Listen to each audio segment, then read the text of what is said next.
बिस्मिल्लाहिर्रहमानिर्रहीम। अस्सलाम वालेकुम नाजरीन, आप देख रहे हैं नाइट एडिशन। मैं हूं सादिया अफजाल।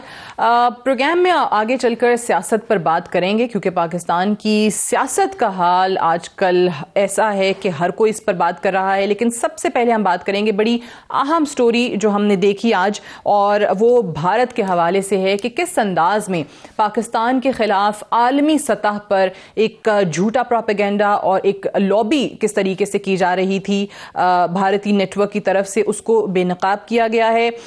अब इस पे जरा बात करें कि इंडियन क्रॉनिकल्स जो है वो इसको टाइटल दिया गया है, ये नाम दिया गया है। अब ये गुमराहकुन खबरों का इंडियन नेटवर्क है जो 15 साल अक़वाम मुत्तहिदा को और यूरोपीय यूनियन को झांसा देता रहा, और इसमें किस तरीके से सारे हरबे इस्तेमाल किए गए पाकिस्तान के हवाले से गलत खबरें चलाने के लिए, फेक न्यूज़ को जो है वो प्रमोट करने के लिए। उन तमाम चीज़ों पर आज बात करेंगे। हमारे साथ प्रोग्राम के से में मौजूद हैं रिनाउंड डिफेंस एनालिस्ट जनरल एजाज़ अवान साहब। बहुत शुक्रिया एजाज़ अवान साहब प्रोग्राम में ज्वाइन करने के लिए। सबसे पहले तो बता दें कि जिस अंदाज में दुनिया में गलत मालूमात फैलाने के लिए ये जो रिसर्च का इदारा है EU डिसइंफो लैब, जिन्होंने ये रिसर्च की है और इन्होंने इंकशाफ किया है कि जिस अंदाज में भारत पाकिस्तान के ख़िलाफ़ एक वेबसाइट चला रहा था इंडियन क्रॉनिकल्स EU, और इंकशाफात किए गए उसके अंदर मज़ीद के फ़ेक न्यूज़ को कैसे प्रमोट किया जा रहा था, ये ख़बर सामने आ जाना और इस इदारे की तरफ से सामने आ जाना, कितना आप देख रहे हैं कि इसमें भारत को या उनकी इन स्कीम्स को, उनके इन हरबों को धचका पहुंचेगा? Thank you very much Sadia. देखिए, बात यह है कि दुश्मन है, उससे यही तवक्को थी, और उन्होंने, मैं तो कहूँगा कि बड़ी कामयाबी से 15 साल पाकिस्तान के खिलाफ दुनिया में एक नैरेटिव चलाया, एक प्रेशर बिल्ड किया पाकिस्तान पर, और हमें बैकफुट पे रखा या डिफेंसिव पर रखने में वो बहुत हद तक कामयाब रहे, और पाकिस्तान को दहशतगर्द स्टेट डिक्लेयर करवाने में उनकी तमाम फेक न्यूज़ में, ये मीडिया कैंपेन कहें, डिसइंफॉर्मेशन कैंपेन कहें, इसमें उन्होंने पाकिस्तान को यकीनन बहुत अंडर प्रेशर रखा। तो इंटेलिजेंस एजेंसीज का यही काम होता है, और मैं कहूँगा कि एक तरफ तो उनका एक्ट कमेंडेबल है, और हमें ये 15 साल तक इसका इल्म नहीं हो सका, या हम इसका कोई तोड़ तलाश नहीं कर सके, और अब गालबन ब्रसल बेस ये नेटवर्क है जिन्होंने इसको अनअर्थ किया है। तो देखिए, जो डैमेज होना था वो तो हो चुका है, लेकिन अब यकीनन इसका एक फॉल बैक आएगी इंडिया के ऊपर कि उनका ये पूरा नेटवर्क अनअर्थ हो गया। उनकी जो क्रेडिबिलिटी है पॉलिटिकल वर्ल्ड में, रियल पॉलिटिक्स में, उसमें जब लोग उसको देखेंगे जी, तो आइंदा भी उनकी दुरुस्त बात को भी शक की नजर से देखा जाएगा। इस हद तक तो उनका डैमेज है, लेकिन जो हमें उन्होंने एक डेकेड से ज्यादा अरसा अंडर प्रेशर रखा, इसके लिए उन्होंने बहुत मैं समझता हूँ बहुत कुछ अचीव कर लिया।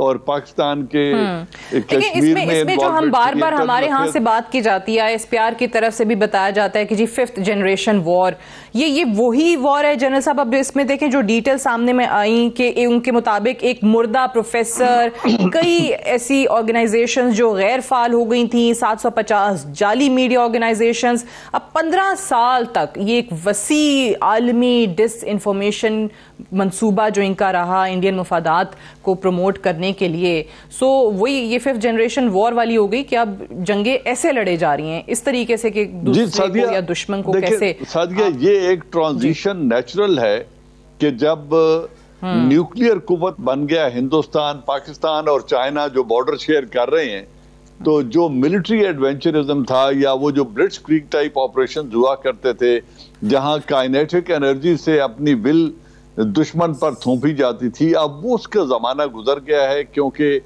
उसमें एहतमाल इस बात का होता है कि कहीं अननोइंगली न्यूक्लियर थ्रेशोल्ड क्रॉस ना हो जाए और कहीं न्यूक्लियर एक्सचेंज तक मिसअंडरस्टैंडिंग में या मिसकैलकुलेशन में कोई ऐसी गलती ना हो जाए।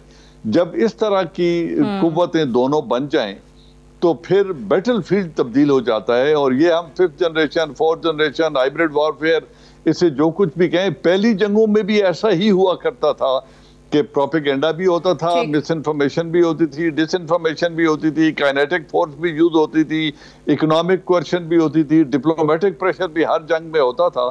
लेकिन अब ये महाज प्रोनाउंस हो गया है कि लोगों को बददिल कर दिया जाए अपनी हुकूमतों के खिलाफ, अपने नेशनल नैरेटिव के खिलाफ, अपनी आर्म्ड फोर्सेस के खिलाफ। तो इसमें एक और बात पे जनरल साहब, ये बड़ी आपने जो अहम बात की है, मैं चाहती हूँ इसमें ये भी ऐड जरूर करें और आवाम को पता चले कि इसमें ऑब्वियसली जो डिटेल है स्टोरी की, कि सिर्फ ऐसा ही नहीं है कि वो अपने लोगों को इस्तेमाल कर रहे हैं, अब आपके अपने लोगों को इस्तेमाल किया जा रहा है। हुसैन हक्कानी का इसके अंदर जिक्र है, पीटीएम जो मंजूर पश्तीन की जमात है उसका जिक्र किया गया है कि कैसे उन लोगों के थ्रू भी इस चीज को आगे बढ़ावा दिया गया।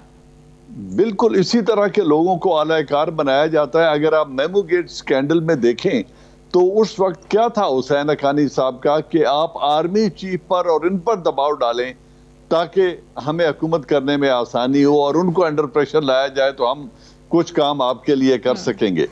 तो ये इस तरह के जो कैरेक्टर्स होते हैं दुश्मन के अंदर तलाश किए जाते हैं, क्योंकि हम तो हिंदुस्तान के दुश्मन हैं, तो उन्होंने हमारे अंदर पेनिट्रेट किया, ये पीटीएम जैसे किरदार पैदा किए, फिर तहरीक तालिबान पाकिस्तान की फंडिंग की, फिर बलूचिस्तान लिबरेशन आर्मी की फंडिंग की और उनके लोगों को तरबियत दी। फिर कुछ MQM के कुछ ऐसे एलिमेंट थे जिनको वो मछेरों के रूप में ले जाते थे, समंदर से गिरफ्तार करके और तरबियत दे के फिर उनको छोड़ दिया जाता था पाकिस्तान के अंदर।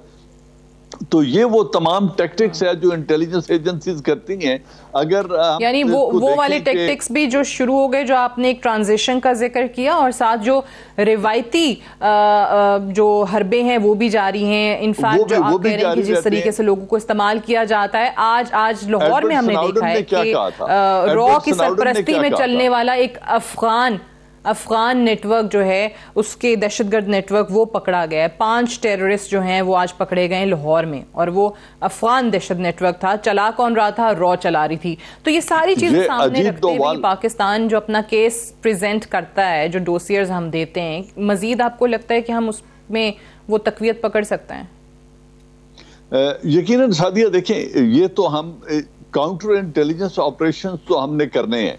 एक तरफ उन्हें बेनकाब करना है, एक तरफ उनका तोड़ तलाश करते हुए काउंटर ऑपरेशन भी लॉन्च करने चाहिए हमें, ताकि जो कुछ वो हमारे अंदर कर रहा है हिंदुस्तान को डिफेंसिव पे डाला जाए। उसमें डिप्लोमेटिक मनूवर एक चीज है, दुनिया की मुख्तलिफ एजेंसीज को और UN को इन्फॉर्म करना, अप्राइज करना एक चीज है, फिर दुश्मन की सफों के अंदर इसका जवाब देना। मैं जाती तौर पर समझता हूँ कि वो भी इस ऑपरेशन का हिस्सा होना चाहिए, क्योंकि इंफॉर्मेशन वॉरफेयर हो या लो इंटेंसिटी कॉन्फ्लिक्ट हो या दुश्मन की जो मुल्क है उसके अंदर दहशतगर्दी या सबवर्जन की जाए, इसमें सिर्फ डिफेंसिव जंग लड़ने में कामयाबी नहीं होती। इस डिफेंस का एक लाजमी हिस्सा ऑफेंसिव ऑपरेशन होता है, जो मैं समझता हूं हमें करना चाहिए, और उसका हमारे पास मॉरल जवाब भी है, कैपेबिलिटी भी है, और हमें उससे हिचकिचाना नहीं चाहिए, वरना हम इस तरह के हमले जो हैं उनका टारगेट बनते रहेंगे। हालांकि ये हिंदुस्तान एक ऐसे वक्त में कर रहा है जबकि उसके मुख्तलिफ हम देखते हैं कि कहाँ कहाँ उनके अपने शहरों के अंदर बहुत तहरीक चल रही हैं, और वो सेपरेटिस्ट मूवमेंट्स जो हैं वो हमें नज़र भी आती हैं। अब भी आपको नहीं लगता कि ये जो खालिस्तान वाला मामला है ये मज़ीद ज़ोर पकड़ सकता है, जिस अंदाज में वहाँ पे सारी की सारी सिख बिरादरी, जो सिख किसान है, वो निकला हुआ है, सिर्फ हिंदुस्तान में नहीं बल्कि सारी जो हिंदुस्तानी सिख हैं वो आपको दुनिया के मुख्तलिफ ममालिक में एहतजाज करते हुए दिखाई दे रहे हैं? Sadia, all the more reason कि अब हिंदुस्तान इस तरह के मजीद हरबे इख्तियार करेगा, क्योंकि उसके अंदर जो एक फ्रेगमेंटेशन हुई है सोसाइटी की, एक तरफ तो सेकुलरिज्म खत्म हुई, फिर एक नेशनल सिटीजन अमेंडमेंट एक्ट आया था, अब एग्रीकल्चर एक्ट आ गया है जिसके अगेंस्ट एक आवाज उठ गई है। 370 और 35A कश्मीर में रिवोक कर दिया गया, क्रिश्चियंस और दलित्स के खिलाफ ऑपरेशन शुरू किए गए। तो अब माइनॉरिटीज के लिए जो इनसिक्योरिटी बढ़ गई है, और जो अंदर एक कंफ्यूजन है पूरे हिंदुस्तान के अंदर, 1 अरब 25 करोड़ का मुल्क है, उसके अंदर जो कंफ्यूजन है, इस तमाम तर को डाइवर्ट करने के लिए पहले से भी उनकी कोशिश रही है कि इंटरनल प्रॉब्लम्स को एक्सटर्नलाइज करके इल्जाम पाकिस्तान पर लगा दिया जाए। अब वो चीन और पाकिस्तान को इस तमाम तर जो उनके फेलियर्स हैं या अंदर जो उनके फ्रेगमेंटेशन हो रही है, उसका जिम्मेदार वो चाइना और पाकिस्तान को ठहरा रहे हैं। तो लेकिन हमें इस तरह की बातचीत से इसको खातर में नहीं लाना चाहिए, इसको इंटिमिडेट नहीं इससे होना चाहिए, बल्कि दुश्मन के जो ये फॉल्ट लाइंस हैं इनको एक्सप्लॉइट करना चाहिए, ताकि उसके घर में भी वही आग लगे जो वो हमारे घर में लगाने की कोशिश कर रहा है। बिल्कुल सही। ये बड़ा अहम नुक्ता आपने कहा कि वहाँ पे जो ट्रीटमेंट हम देखते हैं माइनॉरिटीज़ के साथ, चाहे वो मुसलमान हों, सिख हों, दलित्स हों, वहाँ पर क्रिश्चियंस हों, वो सबके सामने है। लेकिन अनफॉर्चुनेटली होता क्या है कि यहाँ पर अमेरिका कोशिश करता है कि मजहबी आज़ादी के हवाले से पाकिस्तान को ब्लैक लिस्ट किया जाए, पाकिस्तान को जो है वो मुबैना खिलाफ वर्जी करने पर तशवीशनाक ममालिक की फहरिस्त में शामिल करने की कोशिश होती है, कर दिया जाता है बल्कि। और हम तो एक तरफ करतारपुर कॉरिडोर भी खोल रहे हैं, उसके बावजूद भी इस किस्म के जो इक़दाम उठाए जाते हैं वो कितना गैर मुनासिब है, या इस ज़िमन में पाकिस्तान क्या कर सकता है? जो भारत में जहां कुछ ये हो रहा है ओपनली, वहां उसके हवाले से कुछ नहीं किया गया। यूनाइटेड नेशंस ने जो मजहबी इनसिक्योरिटी के ऊपर जो एक रिपोर्ट या इल ट्रीटमेंट ऑफ माइनॉरिटीज के ऊपर जो एक रिपोर्ट शाया की थी, उसमें हिंदुस्तान को उसमें शामिल करने का या वॉच लिस्ट पे रखने का उन्होंने कहा था, लेकिन अमेरिका ने अपने स्ट्रेटेजिक मफादात के लिए उसको वहां से निकाल लिया और पाकिस्तान के ऊपर प्रेशर डाले रखा। बल्कि हमारे ऊपर मुसलसल 10 साल ये बोझ रहा और प्रेशर रहा कि आप डुप्लिसिटी कर रहे हैं, आप डुप्लिशियस हैं, आप अफगानिस्तान में ताउन नहीं कर रहे। और अब जब उनकी निकलने का वक्त आया तो उन्होंने कहा नहीं, अफगानिस्तान से दहशतगर्दी हो रही है पाकिस्तान के अंदर, लेकिन इससे पहले वो इसके रिवर्स बात करते थे। तो अब वो हिंदुस्तान को हर तरह का तहफ़्फ़ुज़ देना चाहते हैं, क्योंकि उनके मफाद इस वक्त, जो आगे माइक पोम्पेओ ने अगले दिन कहा था कि हमारे स्ट्रेटेजिक इंटरेस्ट को इंसाइड करते हैं, हमारी सोशल वैल्यूज को इंसाइड करती हैं, जिसकी वजह से हम इनके साथ खड़े हैं। अब वो कौन सी सोशल वैल्यूज हैं? क्या वो माइनॉरिटी का ट्रीटमेंट है? क्या वो मुस्लिम्स और क्रिश्चियंस और दलित के साथ होने वाले मजालिम हैं? क्या वो यूएन रेजोल्यूशन का डिसरिगार्ड है जिसके तहत 370 और 35 ये रिवोक करके कश्मीर को एब्जॉर्ब कर लिया गया या एब्जॉर्ब करने की कोशिश की गई है? और आज जो सिविलियन सिटीजन अमेंडमेंट एक्ट आया, क्या वो सोशल वैल्यूज हैं जिनमें ये हम पल्ला है हिंदुस्तान और अमेरिका? लेकिन बदकिस्मती ये है कि स्टेट क्राफ्ट में मोरालिटी की कोई जगह नहीं होती और वहां पे अपने कौमी मफादात देखे जाते हैं। इस वक्त उनका स्ट्रेटेजिक ऑब्जेक्टिव है चाइना को कंटेन करना, और उसके लिए ये निवाला वो निकलने को तैयार हैं, और वो they look the other way, और हिंदुस्तान को एक लीज ऑफ लाइफ मिली है इस वजह से। बिल्कुल सही है, ऑब्वियसली उनका अपना मफाद उससे वाबस्ता है। ये भी बताइएगा जाते जाते कि एक तरफ एक और ख़बर जो हम देख रहे हैं उस पर ऑब्वियसली आपकी कोई इन्फॉर्मेशन होगी कि भारत की तरफ से इस वक्त कोई ख़तरा है फिर से, जैसे वो उन्होंने माजी में किया था, कहते थे कि जी सर्जिकल स्ट्राइक कर दी, फिर इस किस्म का कोई फॉल्स फ्लैग ऑपरेशन जो है वो को इत्तलात हैं कि ऐसा कोई ख़तरा है, जिसके बाद हम ये सुन रहे हैं कि पाकिस्तान की फ़ौज इस वक्त उनको हाई अलर्ट कर दिया गया है? देखिए, आर्म फोर्सेस के रिप्रेजेंटेटिव ने, स्पोक्स पर्सन ने जब ये बात की है तो यकीनन वो किसी इंटेलिजेंस बेस्ड इंफॉर्मेशन के ऊपर ही बेस्ड है, तभी उन्होंने कहा। तो उस चीज को हम रूल आउट नहीं कर सकते, क्योंकि जो इस वक्त दबाव है सिख कम्युनिटी का उनके ऊपर, जिस तरीके से वहां से नारे लगाए जा रहे हैं, उसकी वजह से आप कह रहे हैं कि कुछ हो सकता है पहुंचे हुए हैं। तो अगर ये और कश्मीर, अगर ये दोनों मूवमेंट्स यक वक्त चल पड़े तो हिंदुस्तान इनका सामना नहीं कर सकता। लिहाजा वो कोविड की वजह से, डूबती हुई इकोनॉमी की वजह से और इंटरनल स्ट्राइफ जो है पूरे हिंदुस्तान में, उसकी वजह से अंडर प्रेशर आते हुए किसी न किसी फॉल्स फ्लैग ऑपरेशन के जरिए इस सारी मूवमेंट को, जिसको वो पहले ही खालिस्तानी मूवमेंट कह रहे हैं और इसको वो किसानों का इशू नहीं मान रहे, तो वो कोई फॉल्स फ्लैग ऑपरेशन कर सकते हैं। हम उसके लिए अवेयर हैं और आपको लगता है कि डाइवर्जन टैक्टिक हो सकती है उस पूरी मूवमेंट से डाइवर्ट करने के लिए, इस किस्म की कोई कोशिश भारत की तरफ से की जा सकती है? बहुत बहुत शुक्रिया जनरल एजाज अवान साहब हमसे कर रहे थे। एक ब्रेक लेंगे और ब्रेक से वापस आकर कुछ और मौज़ूआत के हवाले से बात करेंगे। Stay tuned.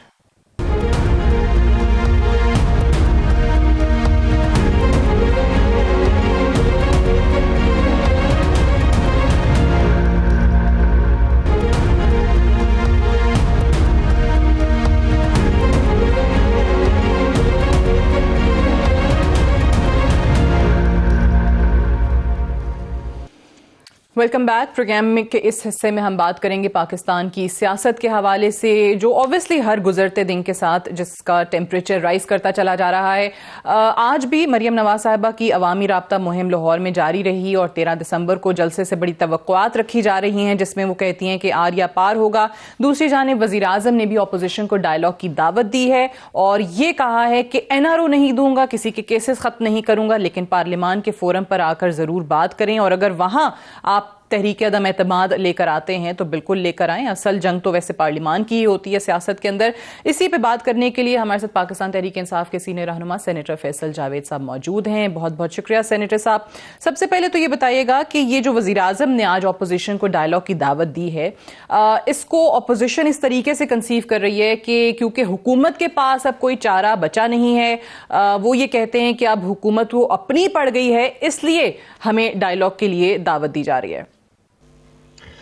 Ji Sadia, thank you very much, आपने प्रोग्राम में दावत दी। सबसे पहले तो मैं ये कहूँगा कि डायलॉग की दावत पहले भी थी, आज भी है, कोई नई चीज़ नहीं है। लेकिन प्रॉब्लम क्या है, जब भी डायलॉग के लिए ये आते हैं, अब तो आना छोड़ दिया इन्होंने क्योंकि इनको वो चीज़ नहीं मिल रही है जो ये लेके आते हैं। वो चीज़ ये है, ये हमेशा जब भी डायलॉग्स पे जाते हैं तो वो कहते हैं भाई आप ये कर दो तो फिर हम आपके साथ आगे चलने को तैयार हैं। अब ये क्या चीज़ है? ये है वो डील मांगते हैं कि 99 से पहले के करप्शन केसेस ख़त्म करें, अल अजीज़िया चौधरी शुगर मिल, सरे महल, एवन फील्ड अपार्टमेंट्स, वो सारे केसेस ख़त्म करें और नैब जो है वो मनी लॉन्ड्रिंग को टच ना करे। और साथ ही में कहते हैं कि 99,99,999 रुपए तक की करप्शन जो है वो करने दें। तो ये जो डील है ये जो 34 इनकी तरफ से प्रपोज्ड अमेंडमेंट्स हैं PMLN और पीपल्स पार्टी की तरफ से जॉइंटली, इसके अलावा अगर वो बात करना चाहते हैं मोस्ट वेलकम इलेक्शन रिफॉर्म्स के ऊपर बात हो सकती है, कोरोना मैनेजमेंट के ऊपर बात हो सकती है। NRO के अलावा हर सब्जेक्ट पे बात करने को तैयार हूं, लेकिन आपको नहीं लगता कि ये वजीर आजम ने ताखीर से ये बात की है? क्योंकि ऑपोजिशन इस पे आज भी हम देख रहे थे बड़ा मुख्तलिफ रद्द-ए-अमल आ रहा था। वो कहते हैं कि जनाब जब हम हुकूमत को दावत देते थे कि हमारे साथ मिसाके मईशत कर लें, या आपको याद होगा शहबाज शरीफ साहब ने on the floor of the house ये बात की थी, या फिर ये कहा जाता है कि और बड़े अहम इश्यूज आए, कश्मीर का मामला आया, तब तो वजीर आजम बैठे नहीं अपोजिशन के साथ, अब क्यों तैयार हैं बैठने को? बिल्कुल उल्टा है इसके। जब ऐसी चीज आई, हमने जॉइंट सेशन भी बुलाए, फैक्टिव के ऊपर भी हमने इनको कहा हमारे साथ बैठें। ये हर नशिस्त में, मतलब पहले दिन से आप लिख दीजिए, प्राइम मिनिस्टर की पहली स्पीच हुई पार्लियामेंट के अंदर और इन्होंने शोर शराबा करना शुरू कर दिया और पहली स्पीच में ही कह दिया 5 मिनट के बाद कि हुकूमत फेल हो गई है, 5 मिनट के अंदर हुकूमत फेल हो गई है। वो दिन और आज का दिन इन्होंने मुख्तलिफ चीज़ों के ऊपर ब्लैकमेल करने की कोशिश की है कि किसी तरह इमरान खान इनको डील दे दें। अब जब कश्मीर का कॉज सामने आया, हेडलाइंस में था, तो ये मौलाना फजल रहमान के साथ कंटेनर लेके इस्लामाबाद आ गए, वो इन्होंने बैक बर्नर पे डाला कश्मीर इशू। फिर कश्मीर का जो जॉइंट सेशन था उसको एक्सप्लॉइट करने की कोशिश की, वो रिकॉर्ड पे मौजूद है। फिर फैक्टिव के ऊपर हमने जब बातचीत इनको एंगेज किया, उधर ये लेकर के आ गए कि इसको मशरूत कर दिया उन्होंने, नैब के कवानीन के साथ डील मांगी। अब दोबारा हमने इन्हें कोरोना के ऊपर दोबारा इनको बुलाया, ये नहीं आए। अब फिर ये ऑफर नहीं है इनके लिए, लेकिन ये मत लेकर आए ना, इसकी माइनस दिस। अच्छा, लेकिन आज तो इसके बिल्कुल ऑपोजिट बात मरियम नवाज साहिबा कर रही थी। वो कहने लगी कि इमरान खान साहब जो हैं वो NRO चाहते हैं और नवाज शरीफ साहब NRO नहीं देंगे। यानी ऑपोजिशन को ये लग रहा है कि उन्होंने शायद इतना दबाव डाल दिया है हुकूमत पर कि अब हुकूमत जो है वो मजबूर हो गई है कि कोई मिडिल ग्राउंड जो है वो तलाश किया जाए, कोई वे आउट जो है तलाश किया जाए। अजीब सी बात है, इनको तो ज़्यादा पता होगा क्योंकि ये NRO पहले लेते रहे हैं।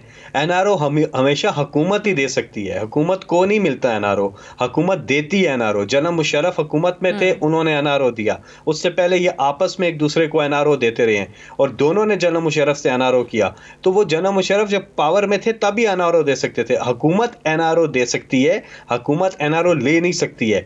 तो ये तो बिल्कुल ही एक झूठों की दास्तान चल रही है, लोगों को गुमराह करने के लिए। इमरान खान को तो आपने जब सुप्रीम कोर्ट में मुकदमा किया इमरान खान के ऊपर वो पूरा एक एक चीज उनकी चेक कर ली। 1 साल मुकदमा चला, बाहर की कमाई जो पाकिस्तान से बाहर कमाई, और एक एक पैसा हलाल का वो वापस लेकर के आए, अपने मुल्क में लेकर के आए, बैंकिंग चैनल्स के जरिए लेकर आए। 40 साल से पुराना रिकॉर्ड दिया, 60 से ज्यादा दस्तावेजात दी। तो एनआरओ तो अगर इमरान खान को चाहिए होता तो उस वक्त लेते जब ये पावर में थे। इमरान खान को किसी एनआरओ की जरूरत नहीं है। इमरान खान साहब जो है सादिक और अमीन डिक्लेयर्ड हैं सुप्रीम कोर्ट की तरफ से, और जो इन्होंने करप्शन वगैरह की हुई है एनआरओ उनको चाहिए होता है जिन्होंने। ठीक है, अब ये जो 13 दिसंबर के जलसे से ऑपोजिशन बड़ी उम्मीदें लगाए हुए है कि हम मीनार पाकिस्तान भी भर लेंगे। एक सवाल मेरे जहन में आता है जो मैंने आपसे जरूर करना है, और वो मैंने इसलिए करना है कि वजीर आजम बनने के बाद या हुकूमत बनने के बाद या आपके सेनेटर बनने के बाद तो चलें अलग बात है, लेकिन उससे पहले की जो पीटीआई की स्ट्रगल है, जो जलसे हैं, जगह जगह रैलियां, तमाम जलसे जहां पे भी होते थे वो आप कंडक्ट करते थे। ये धरना जो हुआ तब भी हमने आपको देखा, अभी भी जो इवेंट्स होते हैं वो आप कर रहे होते हैं। सो वहां पे एक और बड़ा अहम शख्स था उस टाइम पे जो पब्लिक के जोश के लिए, उसको गरमाने के लिए बड़ा वहां पे मौजूद होता था, साउंड सिस्टम प्रोवाइड करता था, डीजे बट। आज जो उसके साथ सलूक हो रहा है, जो आपकी पंजाब पुलिस कर रही है, जिस तरीके से उसको घसीटा जा रहा है, मारा जा रहा है, वो कहता है कि मेरे घर की खवातीन को ये लोग गालियां दे रहे हैं। अब तो उसकी बेल हो गई, लेकिन जो उसके साथ सलूक हुआ उस पे आपका क्या रिएक्शन है कि जब यही काम आप लोगों के टाइम पर हुआ था तो आप लोग कहते थे बड़ा गलत हुआ है? ये अभी भी बड़ा गलत हुआ है। ये अब हम हुकूमत में है, लेकिन मैं ये बात बिल्कुल मानने को तैयार हूं कि जो रवैया उसके साथ जो वो बता रहा है, जिस किस्म का रवैया उसके साथ पुलिस ने किया, ये बिल्कुल गलत, इसकी मजम्मत करते हैं। ऐसा नहीं करना चाहिए। और पंजाब पुलिस जिसका आवे का आवा बिगड़ा हुआ है उसको ठीक करने के लिए जा रहे हैं, लेकिन ये हरकत उन्होंने बिल्कुल गलत की है।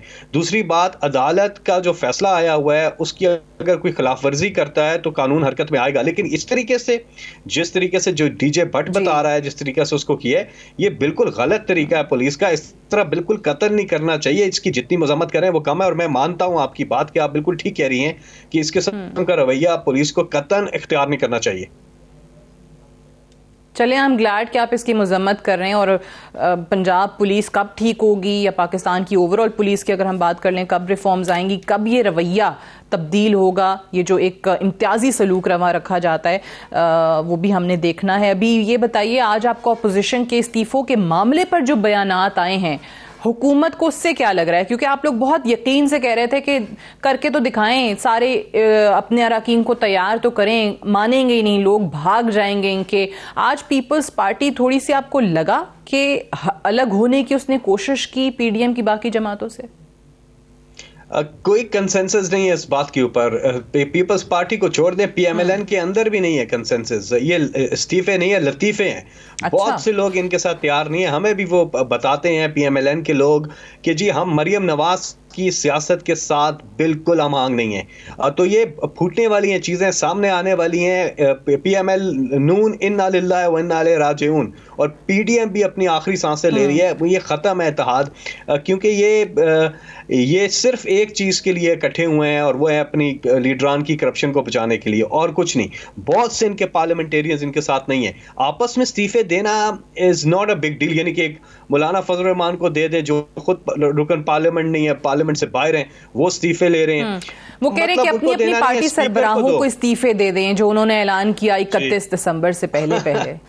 देखिए, आपने अगर इस्तीफे देने आप स्पीकर को दें, यूं मंजूर करेंगे और मंजूर करेंगे। और क्यों? क्योंकि हमें तो फायदा है इनके इस्तीफों में।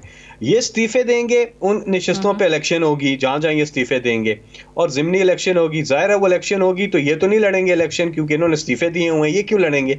तो हमारी तो मेजॉरिटी हो जानी, और लड़ भी दें तो इनको तो कौम रिजेक्ट करेगी, जैसे जीबी में आपने देखा। तो हमें तो फायदा है। तो ये मजाक कर रहे हैं इस्तीफों का। अगर इन्होंने देने हैं तो कल सुबह दें, स्पीकर को दें, मंजूर करें, फिर आगे चलते हैं। इस्तीफे देंगे नहीं, ये एक दूसरे को दे रहे हैं। तो आपको लगता है कि मजाक हो रहा है? हाँ, लतीफे हैं। अच्छा, अब एक चीज पे, जिस तरह से वजीर आजम ने कहा कि जो ऑर्गेनाइजर्स होंगे उनके खिलाफ मुकदमे दर्ज होंगे, लेकिन हम रुकावटें नहीं डालेंगे, जलसे में इनको जाने देंगे, अच्छा है एक्सपोज हों, जो कुछ भी वजीर आजम साहब की सोच है। लेकिन एक और अपोजिशन जो कॉल दे रही है वो हड़ताल की, शटर डाउन की बात करती है। ताजर बरादरी, ट्रांसपोर्टर्स, ये वो अब देखना है कि साथ देते हैं कि नहीं देते। लेकिन अगर ऐसा होता है तो क्या उस पर भी हुकूमत सिर्फ और सिर्फ मुकदमे दर्ज करने पर इक्तफा करेगी या वाकई कोई एक्शन होगा अगर इस तरीके से आप मुल्क को स्टैंड स्टिल पर लेकर आते हैं?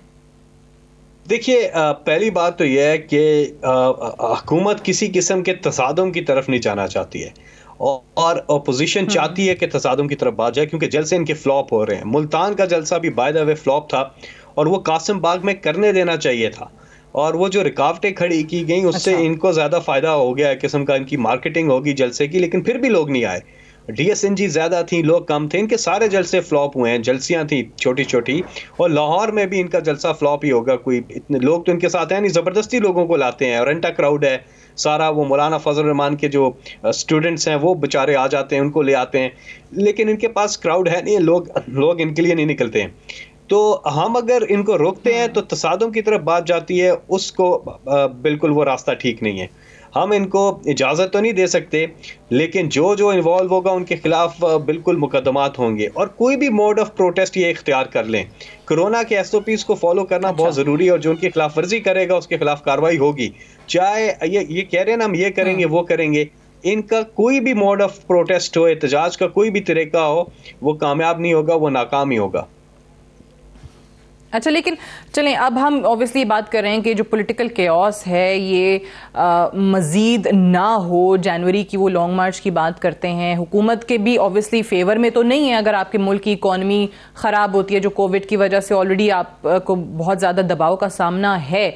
तो क्या इसमें हुकूमत, जो माजी में होता आया है कि बहुत अहम किरदार पाकिस्तान की इस्टेब्लिशमेंट एक अदा करती आई है, तो क्या हुकूमत ने इस्टेब्लिशमेंट से या इस तरह की ऑफर इस्टेब्लिशमेंट की तरफ से आई है कि इन लोगों के साथ मुज़ाकरात करके, बातचीत करके ये मामला पॉलिटिकली हल किया जा सके? देखिए सादिया, एक चीज मैं आपको बताऊं कि इनका हमला दो चीजों के ऊपर है। PDM का एक है लोगों की जानों के ऊपर हमला कर रहे हैं, बहुत खतरनाक लहर आई हुई है ये सेकंड वेव, और दूसरा हमला ये कर रहे हैं पाकिस्तान की उभरती हुई इकॉनमी के ऊपर। दुनिया पूरी की इकॉनमी बैठ गई है कोरोना की वजह से, और पाकिस्तान की तारीफें हो रही हैं कि पाकिस्तान की हर लिहाज से तमाम इंडिकेटर्स कमाल के आ रहे हैं और पाकिस्तान की इकॉनमी तेज़ी से ऊपर जा रही है। तो ये दोनों चीज़ें इनको काबिल कबूल नहीं है। जिस तरह लोगों का रोज़गार चल पड़ा है, इंडस्ट्रियाँ खुल गई हैं, काम तेज़ी से हो रहा है, तो इनको ये सूट नहीं करता है, क्योंकि अगर इमरान खान साहब कामयाब हो रहे हैं तो वो इनको तकलीफ है। इनको सिर्फ और सिर्फ सरोकार है अपनी करप्शन बचाने के लिए। डायलॉग की आपने बात की, डायलॉग के लिए देखो ना, किसी ने रोल प्ले नहीं करना है, हम इनको कहते हैं डायलॉग करें, लेकिन ये वाला चीज ना लेके आए। Minus this we are ready to go for dialogue. Minus NRO dialogue के लिए तैयार है हुकूमत। राइट, बहुत बहुत शुक्रिया सेनेटर फैसल जावेद, हम प्रोग्राम में मौजूद थे। एक ब्रेक लेंगे, ब्रेक से वापस आकर डिस्कशन को हम यहीं से आगे बढ़ाएंगे। Stay tuned.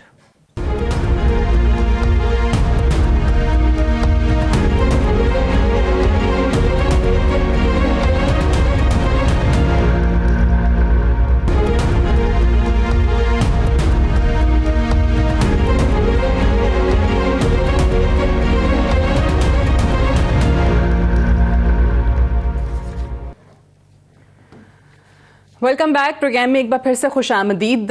PDM के जलसों के हवाले से, उनकी इस तहरीक के हवाले से और फिर लॉन्ग मार्च पे बहुत ज़्यादा बात हो रही है, लेकिन अभी एक ऐसा मामला है जो कि मौलाना फजल रहमान साहब ने ऐलान किया PDM के बिहाफ पे, PDM की में शामिल 11 जमातों के बिहाफ पे। उन्होंने कहा कि जितने भी MNAs हैं, MPs हैं, वो 31 दिसंबर तक अपनी पार्टी रहनुमाओं को इस्तीफे जमा करा दें। अब इसमें आज की जो खबर आई कि पीपल्स पार्टी की तरफ से कहा गया कि अभी इस पर कोई हतमी फैसला नहीं हुआ, CEC की मीटिंग होगी और उसके बाद इस सारे मामले को देखा जाएगा। मरियम नवाज साहिबा, जिन्होंने पहले 8 की तारीख देकर कहा था कि आर या पार होगा, फिर 13 दिसंबर की तारीख में कहा आर या पार होगा, और उसके बाद उनकी तरफ से भी इस्तीफों के हवाले से ऐसा ही स्टेटमेंट आया। पीपल्स पार्टी का पॉइंट ऑफ व्यू जानने के लिए पाकिस्तान पीपल्स पार्टी के सीनियर रहनुमा चौधरी मंजूर हमारे साथ मौजूद हैं। बहुत शुक्रिया चौधरी साहब प्रोग्राम में ज्वाइन करने के लिए। सबसे पहले तो चौधरी साहब ये बता दीजिए कि ये क्या माजरा है। 31 दिसंबर तक मौलाना साहब PDM के सरबराह की हैसियत से ऐलान कर रहे थे कि इस्तीफे जमा करा दें। अब अपनी एक एक पार्टी जो है वो अलग अलग मुशावरत में लग गई है। जब आपने इकट्ठे 11 जमातों ने PDM के फोरम पर मुशावरत मुकम्मल कर ली थी, तो ये पीपल्स पार्टी की तरफ से ये कहा जाना कि CEC में देखेंगे, मुशावरत होगी, तो क्या वाकई कोई रुकावट है विद इन पीपल्स पार्टी? कोई इस पर रिजर्वेशंस हैं? देखिए सादिया, दो बुनियादी चीज़ों को आपको समझना होगा। एक, पाकिस्तान पीपल्स पार्टी APC खुद बुलाई, उसमें फैसला किया, और PDM बनाई, उसमें पाकिस्तान पीपल्स पार्टी उस वक्त कहते थे पहले APC नहीं होगी, फिर APC होगी, फिर PDM नहीं बनेगी, कुछ इससे निकलेगा नहीं, निकल आया, मुश्तरका एलामिया भी आ गया, फिर कहा ये जलसे कुछ नहीं करेंगे, फिर जलसे शुरू हो गए, अब ये यहाँ पे आ गए। अब सिंपल बात ये है कि हम हुकूमत के खिलाफ तहरीक चला रहे हैं और उनसे इस्तीफ़ा लेने जा रहे हैं। हम कह रहे हैं कि आप लेजिटिमेट हो, आपने अपना कोई वादा पूरा नहीं किया, आपकी कोई डायरेक्शन, कोई पॉलिसी, कोई विजन कुछ नहीं नज़र आ रहा, तो आप जाएं घर, मुस्ताफ़ी हों। लेकिन उसके लिए बहुत सारे ऑप्शंस हैं। जलसे हो रहे हैं, जुलूस होंगे, रैलियां होंगी, शटर डाउन होगा, पहिया जाम होगा, उसके लिए बहुत सारे ऑप्शंस हैं, लॉन्ग मार्च होगा, उसमें से एक ऑप्शन इस्तीफे है। ये अब सारे बाकी के ऑप्शंस बुलाकर सिर्फ एक ऑप्शन पे आ गए। इस्तीफा दें, हुकूमत घर चली जाए, नाकाम हुकूमत हो गई, ये आपका मौकफ। लेकिन उससे करते करते आप लोग आ गए ऑपोजिशन की अपने इस्तीफों के मामले पर। अब इस्तीफों पर भी ये लग रहा है कि तमाम जमातें एक पेज पर नहीं आ पा रही, जब से पीपल्स पार्टी का बिलावल साहब का ये स्टेटमेंट आया। जी नहीं, ऐसा नहीं है। देखिए, बड़ी सादा बात है। अभी को क्या कोई डेट गुजर गई है? 31 दिसंबर तक अपनी अपनी पार्टियों के सरबराहों को जमा करवाने हैं। हम हो सकता है 30 तारीख को कहीं दे दें, 31 को, उससे पहले मुशावरत पे भी कोई पाबंदी नहीं है। चूंकि ये बड़ा सेंसिटिव इशू है, हो सकता है इसकी ज़रूरत ना पेश आए, उससे पहले गवर्नमेंट मुस्ताफ़ी हो जाए। ये भी हो सकता है कि गवर्नमेंट के बहुत सारे लोग मुस्ताफ़ी हो जाए। सो ये इसमें बहुत सारी चीज़ें ऐसी हैं जो आने वाले वक्त में अनफोल्ड होंगी। सो पाकिस्तान पीपल्स पार्टी का जो प्रिंसिपल स्टैंड है, उसमें पाकिस्तान पीपल्स पार्टी खड़ी। जी, गवर्नमेंट के अंदर बहुत प्रॉब्लम है। गवर्नमेंट के लोग तो, मैंने तो आप भी बहुत तकरीबन हमारा कैरियर एक जैसा ही है, और हमने भी देखा कितने लोग हैं जो अपनी पार्टी के खिलाफ खड़े होकर, जो पार्लियामेंट के फ्लोर पे, पार्टी मीटिंग्स में जरूर बातें होती हैं, लेकिन पार्लियामेंट के फ्लोर पे कितने लोग हैं जो बातें। चौधरी साहब, ठीक है, वो जो आपने कहा बिल्कुल सही कहा। ये मैं आपसे इसलिए भी पूछ सकती हूँ कि पीपल्स पार्टी के, मैं किसी जूनियर आदमी से, किसी कारकुन से बात नहीं कर रही हूँ, आप बड़े सीनियर पॉलिटिशियन हैं, आप ये सारी अपनी पार्टी की पॉलिसीज को भी, स्ट्रैटेजीज को भी, सियासत को ओवरऑल बड़े अच्छे तरीके से समझते हैं। एतजाज एहसन साहब जो हैं बड़े सीनियर आदमी हैं आपकी पार्टी के भी, अदरवाइज कानूनदान भी हैं, वो भी ये कहते हैं कि जी पीपल्स पार्टी की तरफ से इस्तीफे देना बड़ी हमाकत होगी। तो ये आप समझते हैं कि इस वक्त ये इस्तीफे देना और पूरे पार्लिमानी सिस्टम से आउट हो जाना पीपल्स पार्टी का, ये मुनासिब फैसला होगा अगर ऐसा होता है? नहीं, देखिए, ये सिर्फ ये नहीं है कि पीपल्स पार्टी पार्लिमानी सिस्टम से आउट हो जाए। इसमें ख़तरा जो है वो सिस्टम चला जाएगा। ये जो इमरान खान को बात समझ नहीं आ रही, और उसमें सबसे ज़्यादा जो है नुकसान वो जो सिटिंग गवर्नमेंट होती है उसको होता है। हुकूमतें लड़ा नहीं करती है, हुकूमतें हिकमत अमली से चीज़ों को रिजॉल्व करती हैं। ये पहली हुकूमत है जो हर वक्त कहती है आओ हमसे लड़ो। तो जो अब लड़ाई शुरू हो गई है उसके मुख्तलिफ पहलू हैं। अब वो मुज़ाकरात की दावत भी दे रहे हैं। वो बंदा मुज़ाकरात की दावत दे रहा है जो अपोजिशन के साथ कश्मीर के इशू पे बैठने के लिए तैयार नहीं था, अब वो बैठने के लिए भी तैयार हो गया। अगर वो तो ठीक है, लेकिन ये तो फिर अच्छी बात नहीं है। आप लोग तो कहते थे हमेशा पार्लियामान में बात करें, और वो ये नहीं कि वो उन्होंने ये भी कहा है प्राइम मिनिस्टर ने कि डायलॉग करना है तो पार्लियामान आए। वो तो कहते हैं पार्लियामान के फोरम पे आके बात कर लें मुज़ाकरात। नहीं, तो पार्लियामान की तो सारी लड़ाई हो रही है। पार्लियामान रिडंडेंट हो गई है, उसके अंदर कोई बिजनेस नहीं है। आप चला रहे हैं सारे ऑर्डिनेंसेस के जरिए। आप पार्लियामेंट की जो कमेटीज हैं उनको कोई अहमियत नहीं देते। आप स्पीकर को कोई अहमियत नहीं देते। स्पीकर कुछ कहता है, आप कुछ कह देते हैं, वही होता है जो आप कहते हैं। तो ये तो पार्लियामेंट का तो आपने बिल्कुल जनाजा निकाल दिया है, और उसकी कोई अहमियत नहीं रहेगी। पार्लियामेंट की क्या अहमियत है? कोई कानून साजी हो रही है, क्या हो रहा है? कुछ भी नहीं हो रहा। ये जो 11 जमातों की हम बात कर रहे हैं उसमें मेन जमातें ये दो हैं। मौलाना साहब को ऐड कर लें, चलें, वो पीडीएम के सरबराह हैं। बट डू यू अंडरस्टैंड कि ये जो बाकी लोग बिलावल साहब के साथ कल भी खड़े हुए थे, मौजूद थे, वो पार्लियामान का हिस्सा नहीं है, वो सिस्टम से बाहर के लोग हैं। चाहे वो मरियम बीबी हैं, नवाज शरीफ हैं, वो वैसे ही लंदन बैठे हुए, मौलाना साहब पीडीएम के सरबराह तक इस सिस्टम का हिस्सा नहीं है खुद। सिर्फ बिलावल साहब वाहिद वो आपकी पार्टी के चेयरमैन हैं जो इस पार्लियामान का, इस सिस्टम का हिस्सा है।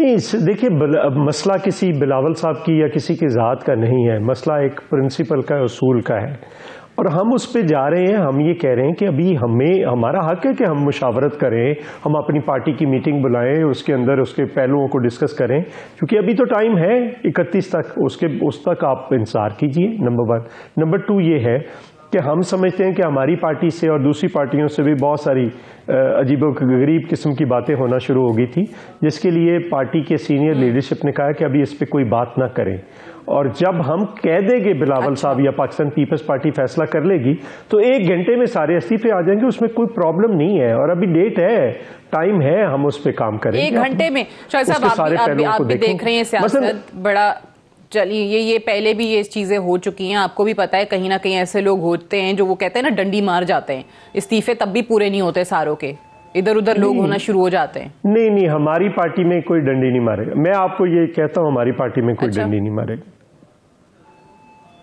जी बिल्कुल। तो वजीर आजम के इस ऑफर को या मुज़ाकरात को पार्लियामान के फोरम पे क्यों सीरियस नहीं ले रहे हैं? चलें पीडीएम के बाकी जमातों से, जो मैंने कहा कि बड़े लोग सिस्टम से बाहर हैं, बट पीपल्स पार्टी के फोरम पे कितनी बातें हुई हैं।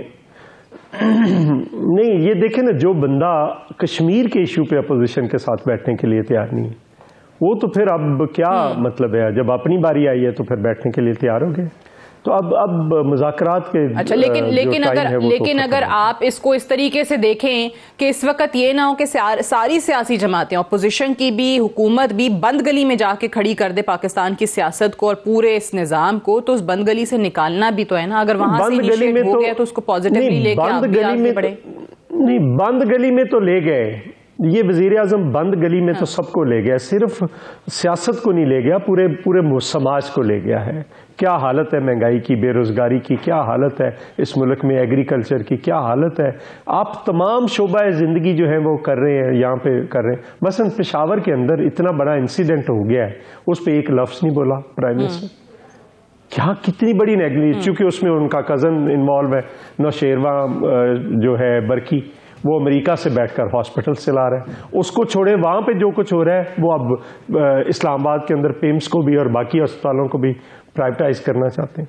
तो ये चीजें ऐसे नहीं चल सकती। अच्छा, आप कह रहे हैं पीएम जो है वो लेकर चले गए। अच्छा, लास्टली जाते जाते मुझे इतना बता दें कि अब 8 तारीख तो गुजर गई, मरियम साहिबा ने 8 कहा था, 8 को तो हमने देखा कुछ खास ऐसा हुआ नहीं, जो आर या पार उन्होंने कहा, फिर उन्होंने 13 दिसंबर की डेट दी। अब 13 दिसंबर को आर या पार से क्या मुराद है? मुझे नहीं पता, ये तो वही बताएंगे। 13 दिसंबर को तो जलसा होगा, ये जलसे को रोक रहे हैं, लाहौर में पकड़ दकड़ हो रही है। आजकल आप उनकी वो आपकी नुमाइंदगी करते हैं ना, तो मैंने कहा शायद आपको समझ आ गई हो कि उनके इस बयान का क्या मतलब था। नहीं, वो तो वही बताएंगे, लेकिन हम 13 के बाद हम अपना बुलाएंगे और उसमें बहुत सारे इंपॉर्टेंट फैसले होंगे। राइट, बहुत बहुत शुक्रिया, thank you very much. Chaudhry Manzoor Ahmad साहब मौजूद थे। ब्रेक लेंगे, ब्रेक से वापस आकर मजीद किसी टॉपिक पे बात करेंगे। Stay tuned.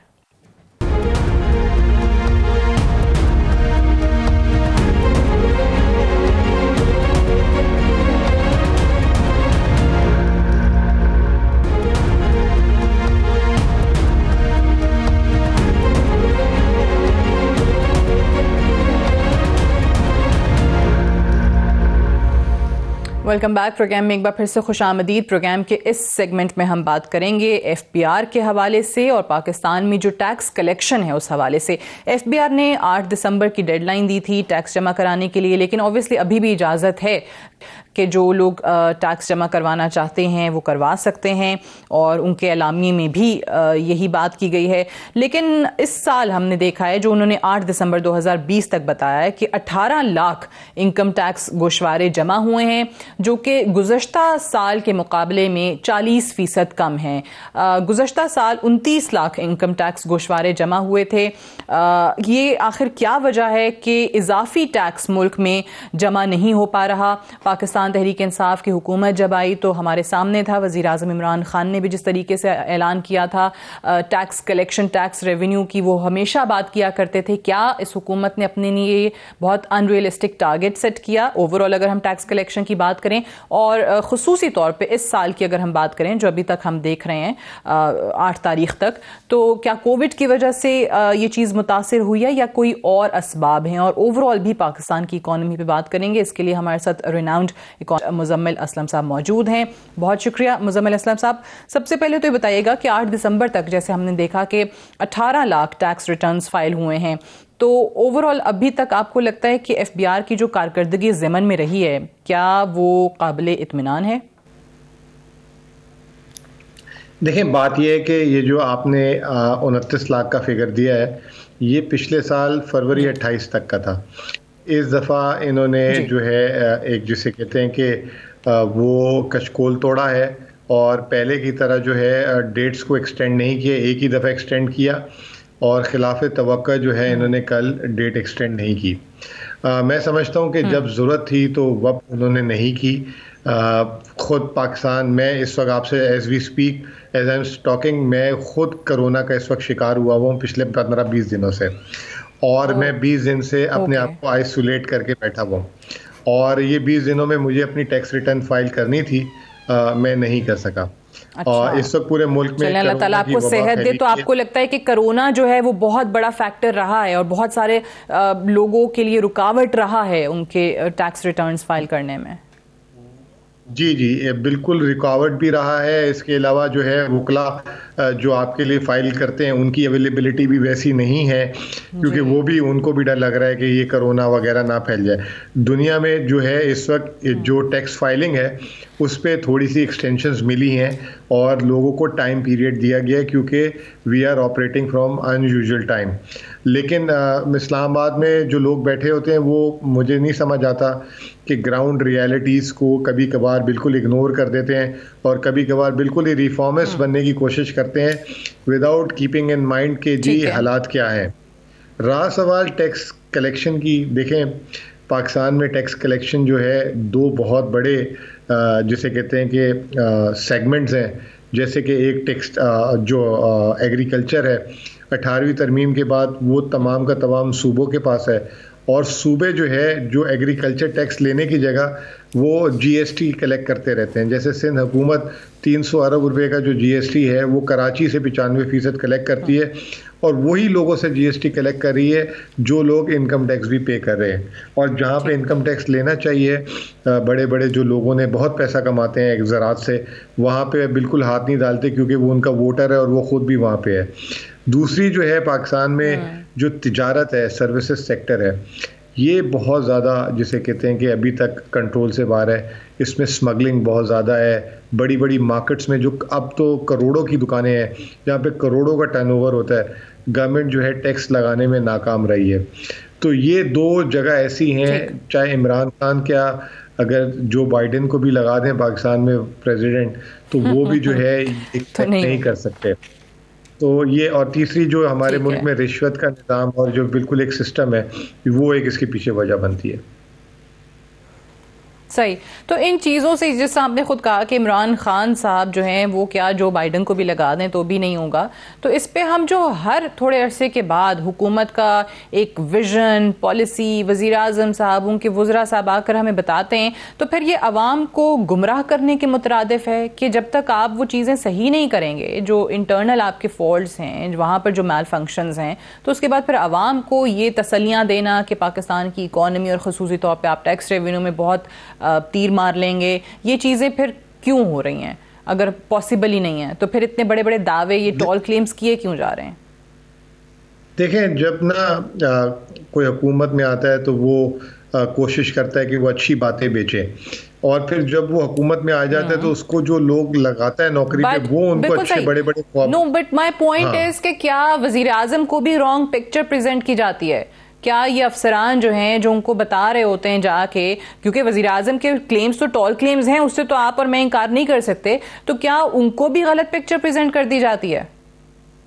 बिल्कुल कर दी जाती है, और वो इतना वजीर आजम के एक मीटिंग के लिए 10-15 मिनट से ज़्यादा टाइम नहीं होता और उसकी अगली मीटिंग 3 महीने से ज़्यादा टाइम लग जाता है फॉलो अप करने में। मैं ये आपको बता रहा हूँ कि हमारा जो टैक्स निज़ाम का सिस्टम है वो फ़ायदा पहुँचाने के लिए ब्यूरोक्रेसी को, बड़े बड़े कारोबार को और हुकूमत और आम आदमी को नुकसान पहुँचाने के लिए बनाए गए। इतने पेचीदा टैक्स लॉज हैं, इतना ज़्यादा टैक्स का रेट है कि दुनिया में कोई जो है मिसाल नहीं मिलती, और इतना टैक्स देने के बाद आपको उसका कोई रिटर्न नहीं है। मैं अब जैसे आपके सामने बैठा हूँ कोरोना में, मैं लाखों रुपए टैक्स देता हूँ साल का, और अब मैं ये इस पीरियड में ना मेरे कारोबार पे मुझे कोई सपोर्ट मिली हुकूमत से, ना मेरी अगर अनएम्प्लॉयमेंट हुई है उससे कोई सपोर्ट मिली। तो यहाँ पे जिस तरह का टैक्स का निज़ाम है वो निहायत ही अनजस्ट है, ये कभी भी परवान नहीं चढ़ सकता, चाहे जितनी कोशिश कर लें सब। ये इनडायरेक्ट टैक्स लगा देंगे, जीएसटी जो है 22% कर देंगे, ये कस्टम ड्यूटी बढ़ा देंगे, लेकिन जहाँ से टैक्स लेना है वो इसलिए नहीं ले पाते, एक तो सियासी पस मंजर है उसके पीछे, और इस वक्त जो हमारे कानून जिन्होंने बनाए हुए टैक्स लॉज बनाए हुए वो निहायत ही दकियानूसी हैं, और वो बेईमानी पे और बदनीयती पे मबनी है। This is unfortunate and you are absolutely right कि जो टैक्स पेयर्स हैं उनके लिए भी कोई एज सच इंसेंटिव्स नहीं है उनकी वेलफेयर के लिए, या किसी को कोई आप हेल्थ पे इंसेंटिव दे दें, कुछ कर दें, वो भी नहीं है। मुझे एक आखिरी सवाल आपसे, पाकिस्तान की ज़रा ओवरऑल इकॉनमी पे हम बात करें, दो सेक्टर्स के हवाले से वज़ीर आज़म साहब क्रेडिट लेते हैं और कहते हैं कि बहुत अच्छी डायरेक्शन में जा रहा है, और वो कंस्ट्रक्शन के हवाले से सीमेंट का जिक्र करते हैं कि जी बहुत रिकॉर्ड सेल हुई है, और दूसरा टेक्सटाइल इंडस्ट्री का कि अब लेबर ढूंढने से भी नहीं मिल रही। तो ये चीज़ें, इस पे ज़रा तबसरा फरमा दें, और इसके साथ साथ क्या बाकी इंडस्ट्रीज़ भी आने वाले दिनों में, अब बार बार हम बात करें कि कोविड है, बुरी हालत है पूरी दुनिया की ही, सिर्फ पाकिस्तान की नहीं, तो क्या आपको लगता है कि आने वाले दिनों में कुछ बेहतरी होगी बाकी इंडस्ट्रीज़ को लेकर भी? जो दो सेक्टर का आपने नाम लिए, वज़ीर आज़म अगर उस पर टैक्स इंसेंटिव ना देते, कंस्ट्रक्शन पैकेज ना देते, तो बैठा हुआ था। तो ये एक चीज़ इंडिकेट करती है, टेक्सटाइल सेक्टर में सारे टैक्स इंसेंटिव्स ना दें तो ये बैठ जाता है। तो ये इंडिकेट करती है कि पाकिस्तान का टैक्स निज़ाम सही नहीं है, या तो उस सेक्टर को आप टैक्स से हटा दें, या तो फिर आप बर्बाद करना है उस मुल्क की किसी सनत को तो टैक्स लगा दें, उल्टा सीधा किस्म का। तो ये आपने खुद दलील दे दी, मुझे खुशी हुई कि मेरे से ज़्यादा आपने इस चीज़ को खुद पॉइंट कर दिया। राज ये सवाल कि कोविड के बाद चीज़ें खुली हैं, हम बेहतर सिमत में जा रहे हैं, लेकिन हमें जो है पॉलिसी साजी, ईज ऑफ डूइंग बिजनेस को सही करना पड़ेगा। ठीक, बहुत बहुत शुक्रिया। मुज़म्मिल असलम साहब हमसे बात कर रहे थे। That's all for tonight. इजाज़त दीजिए, खुदा हाफिज़।